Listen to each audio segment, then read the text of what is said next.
और हमारे साथ चर्चा में जुड़ रहे हैं नेत्रिका कंसल्टिंग के एमडी संजय कौशिक, जिनके क्लाइंट बेस में बहुत सारे बैंक्स भी हैं, बैंकिंग सिस्टम को बहुत अच्छे तरीके से समझते हैं।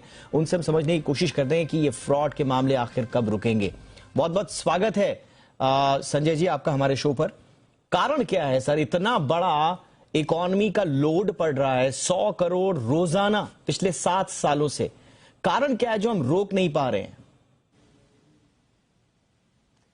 देखिए, सबसे पहले तो हमें ये देखना पड़ेगा कि प्रॉब्लम कहाँ है। हमारी इकोनॉमी, आज प्राइम मिनिस्टर साहब कहते हैं कि हमारी इकोनॉमी को हमें ग्रो करना है। हम 2.9 ट्रिलियन की इकोनॉमी से हम 5 ट्रिलियन इकोनॉमी की बात करने जा रहे हैं। लेकिन क्या हमारे पास इतने बैंक्स हैं, क्या हमारा बैंकिंग इंफ्रास्ट्रक्चर इतना सॉलिड है, इतना तैयार है कि हम वहां तक पहुंच पाएंगे? तो उसके लिए हमें बहुत सारी चीजों को अभी करना पड़ेगा। और जब आप ग्रोथ के फेस में होते हैं तो उस टाइम कहीं ना कहीं जब आप ग्रोथ कर रहे होते हैं तो आप बहुत सारे प्रोसेसेस को आप कहीं ना कहीं मिस कर रहे होते हैं, तो उस वजह से फ्रॉड ज्यादा होते हैं। अब कुछ फ्रॉड ऐसे हैं कि जो कि एक्सटर्नल फ्रॉड है, जिसमें कि आपको कहीं से फोन आता है, आपसे ओटीपी मांगा जाता है, आप ओटीपी उसको दे देते हैं और आपके बैंक से पैसा निकल जाता है। या आपके साथ कोई ना कोई ऐसा कोई फ्रॉड कर लेता है जिसकी वजह से आपके पैसे का नुकसान हो जाता है। लेकिन इसके अलावा ये बहुत छोटी रकम है जहां से हमारा ये नुकसान हो रहा है जहां की छोटे जो अमाउंट्स हैं वो बैंक से जाते हैं इंडिविजुअल्स के, जिसमें कि बहुत टाइम पे सीनियर सिटीजन्स के साथ बहुत बार ऐसा होता है कि सीनियर सिटीजन्स, क्योंकि उनको इतनी इंटरनेट की जानकारी नहीं होती, उनको इतनी अवेयरनेस नहीं होती, और वो कहीं ना कहीं आसानी के चक्कर में कि हमारा कोई काम करा के देगा, हमारे को कोई हेल्प कर देगा, और वहां अपना कोई ओटीपी दे देते हैं, कहीं कुछ कर देते हैं, तो उसकी वजह से पैसा निकल जाता है। लेकिन जो सबसे बड़ा नुकसान है, जो ये इतना बड़ा आंकड़ा हमें बैंक दिखा रहा है, 100 करोड़ रोज का नुकसान, वो सिर्फ इससे नहीं हो रहा है। वो कहीं ना कहीं जो हमारा एनपीए जिसको बोलते हैं, नॉन परफॉर्मिंग एसेट, जहां आप एक बहुत बड़ी कॉर्पोरेशन को लोन देते हैं, लोन देने के बाद वो लोन नॉन परफॉर्मिंग हो जाता है, मतलब वो कंपनी बैंकरप्ट हो जाती है, वो लोन नहीं दे पाती है। जैसे कि हमने पीछे देखा नीरव मोदी, चौकसी, जिसमें कि सरकार ने राज्यसभा में, पार्लियामेंट में बोला कि हमने 19,000 करोड़ के एसेट हमने उनसे सीज भी कर लिए हैं। लेकिन उसके बावजूद ये अमाउंट बढ़ता जा रहा है, क्योंकि आपने पीछे पढ़ा होगा कहीं ना कहीं, एबीजी शिपिंग एक कंपनी थी जिसका 22,842 करोड़ रुपए का एनपीए हुआ। उसने 22,842 करोड़ का 28 बैंकों के कंसोर्टियम से लोन लिया और वो लोन डिफॉल्ट कर गए। अब वो 22,842 करोड़ जो है वो नुकसान में आ गया, वो फ्रॉड के उसमें आ गया। तो ये जो नुकसान है ये कहां हो रहा है? हमें बैंकिंग सिस्टम को ना केवल एक्सटर्नली बल्कि इंटरनली भी हमें स्ट्रांग करना पड़ेगा। आपका अनुभव क्या है सर, आपका अनुभव क्या है?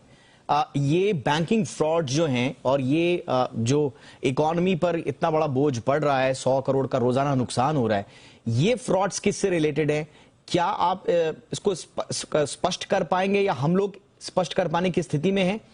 ये जो लोन जा रहे हैं ये बड़े कॉर्पोरेट हाउसेस को जा रहे हैं, बड़ी कंपनीज को जा रहे हैं, या इंडिविजुअल लेंडिंग वाले ये लोन्स हैं जहां पर ज्यादा फ्रॉड होते हैं? देखिए, बैंक, जब हम आरबीआई की बात करते हैं तो हम 8 कैटेगरीज के अंदर बैंक फ्रॉड को डिवाइड करते हैं, जिसमें कि आपका चीटिंग, फॉर्जरी भी है, अनऑथराइज क्रेडिट फैसिलिटी भी है, manipulation of books of accounts भी आता है, फ्रॉडुलेंट एक्सपेंसेस भी आते हैं। ये सारी चीज कहीं ना कहीं उसके अंदर आती है लेकिन अभी हमारे पास आरबीआई से या गवर्नमेंट से ऐसा कोई डाटा अवेलेबल नहीं है कि जिसमें किस कैटेगरी में बहुत ज्यादा हो रहा है और किस कैटेगरी में कम हो रहा है। तो ऐसा कोई डाटा अभी अवेलेबल है नहीं। लेकिन जो कि फ्रॉड, जो सबसे बड़ा जो फ्रॉड है, वो जहां कॉर्पोरेट्स को लैंडिंग होती है और कॉर्पोरेट्स एनपीए हो जाते हैं। और उसका सबसे बड़ा कारण ये होता है कि जब आप बैंक के साथ आप एक रिलेशनशिप शुरू करते हैं तो आप एक बहुत छोटे से लेवल पे बैंक से रिलेशनशिप शुरू करेंगे और उसमें आप छोटी कोलेटरल देंगे। लेकिन जब बैंक आपको बगैर कोलेटरल के लोन देता है, तो वो जब बैंक का जो लोन है एनपीए हो जाएगा, तो आप उसको, आपके पास कोई ऐसी, बैंक के पास ऐसी कोई कोलेटरल नहीं है, कोई ऐसा एसेट नहीं है जिसको कि वो रिकवर कर सके। तो वहां वो बहुत ज्यादा अमाउंट जो इंक्रीज हो रहा है वो बहुत ज्यादा। अब मान देखिए, जैसे मैंने एबीजी शिपिंग का नाम लिया, जिसमें सीधा 22,842 करोड़, तकरीबन 23,000 करोड़ एक ही कंपनी से 28 बैंकों को नुकसान हुआ। तो ये सबसे ज्यादा फ्रॉड जो है कॉर्पोरेट लैंडिंग में, कॉर्पोरेट में जब आप एनपीए हो जाते हैं तो वहां सबसे ज्यादा नुकसान हो रहा है। ऑलराइट, इसे रोका कैसे जाएगा संजय जी?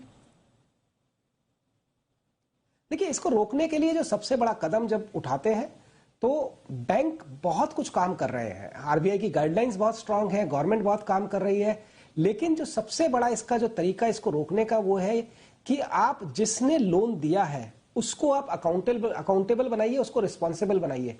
ये नहीं है कि आज मैंने एक आदमी ने लोन दिया बैंक में, एक मैनेजर ने साइन कर दिया और वो चला गया, 5 साल के बाद वो लोन वो हो गया, एनपीए हो गया, तो उसका कोई रिस्पॉन्सिबिलिटी नहीं है। लेकिन आप अगर उस आदमी को अकाउंटेबल बनाएंगे जिसने हर टाइम पे उसको पास किया है लोन को, वो अगर आदमी अकाउंटेबल होगा तो वो अपनी कोशिश ये जरूर करेगा कि यार मैं कोई ऐसा साइन ना करूं डॉक्यूमेंट जहां से मेरे को बाद में इसमें परेशानी आए, चाहे उसकी सैलरी अटैच हो, चाहे उसका पेंशन अटैच हो। ये बहुत जरूरी है कि आप जो भी उसकी साइनिंग अथॉरिटी है उसको आप अकाउंटेबल जरूर बनाएं, नहीं तो ये नहीं होगा। दूसरा, बैंक के अपने रिस्क मैनेजमेंट टीम होती है, हर बैंक की इंटरनल रिस्क मैनेजमेंट टीम होती है। रिस्क मैनेजमेंट टीम्स कुछ केवाईसी डॉक्यूमेंट से देखती हैं, कुछ बैलेंस शीट्स देखती हैं, कुछ उनका रिस्क एनालिसिस करती है, लेकिन बाहर के देशों में अकाउंट की जो रिस्क एनालिसिस होता है वो तकरीबन क्वार्टरली, मतलब हर 15 दिन में, हर महीने के अंदर होता है, और कुछ जगह पे वो डेली भी देखते हैं। हमारे यहाँ ऐसा कोई सिस्टम नहीं है। एक बार बैंक के साथ आपकी रिलेशनशिप हो गई, बैंक आपको देख नहीं रहा, साल में एक बार आपने डॉक्यूमेंट दे दिए, बैंक आपको ये नहीं देख रहा कि पूरे साल में आपको फायदा हुआ, नुकसान हुआ, आपने पैसे को निकाल के अपने पर्सनल यूज के लिए लिया। इंडिया के अंदर हमारे यहाँ सबसे बड़ा जो प्रॉब्लम है वो जो हमारे एनपीएस हो रहे हैं या जो हमारी कंपनीज जो नुकसान में जा रही है, उसमें सबसे बड़ा एक कारण यही है कि जो इंडिविजुअल है, जो प्रमोटर्स हैं, वो कंपनी और अपने बीच में फर्क नहीं समझते। वो समझते हैं ये कंपनी मेरी है, मैंने इसमें जो पैसा लगाया है, जो बैंक से मैंने पैसा लिया, ये सब मेरा है। हमें ये जानना बहुत जरूरी है कि कंपनी और एक प्रमोटर दोनों इंडिविजुअल लीगल एंटिटी हैं। आप एक फिड्यूशरी ड्यूटी के हिसाब से आप कंपनी के डायरेक्टर हैं, आप कंपनी को मैनेज कर रहे हैं, आप अपनी सैलरी लीजिए, नहीं तो आप अपना डिविडेंड लीजिए।